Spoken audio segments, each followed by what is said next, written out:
Sesuai ke beli emas guna duit pinjaman? Ramai yang tertarik nak beli emas tapi tak cukup duit. Lalu timbul satu soalan, boleh tak beli emas guna duit pinjaman? Secara logiknya boleh, tapi secara bijaknya itu bukan pilihan yang baik. Emas adalah aset untuk simpanan jangka panjang. Ia tak keluarkan hasil macam rumah sewa atau saham.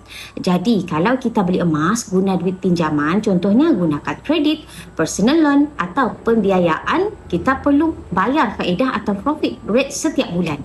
Masalahnya, kadar keuntungan emas tahun hanya sekitar 8 hingga 10%. Tapi kadar faedah pinjaman boleh cecah 18% tahun. Maknanya emas naik RM1,000 tapi kita bayar faedah RM1,500.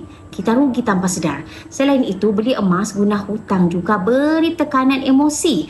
Kita simpan emas sebab nak tenang dan selamat. Tapi bila guna duit pinjaman, simpanan itu berubah jadi beban. Takut kena jual emas awal, sedangkan emas sesuai disimpan paling kurang 2 hingga 3 tahun ke atas. Jadi tuan-puan, beli emas guna duit sendiri. Walaupun sikit, tapi hati tenang. Di akaun Get Public Gold, tuan-puan boleh mula menabung emas dengan bajet serendah RM100 atau ikut duit poket masing-masing. Simpan secara konsisten, lama-lama gram emas makin bertambah tanpa perlu buat hutang. Emas bukan alat untuk kaya segera, tapi ia adalah alat untuk kaya dengan selamat. Boleh faham kan? Bagi yang nak mulakan simpanan emas, boleh terus klik link di bio atau rujuk pin video saya untuk saya bantu dengan sebaiknya. Semoga bermanfaat.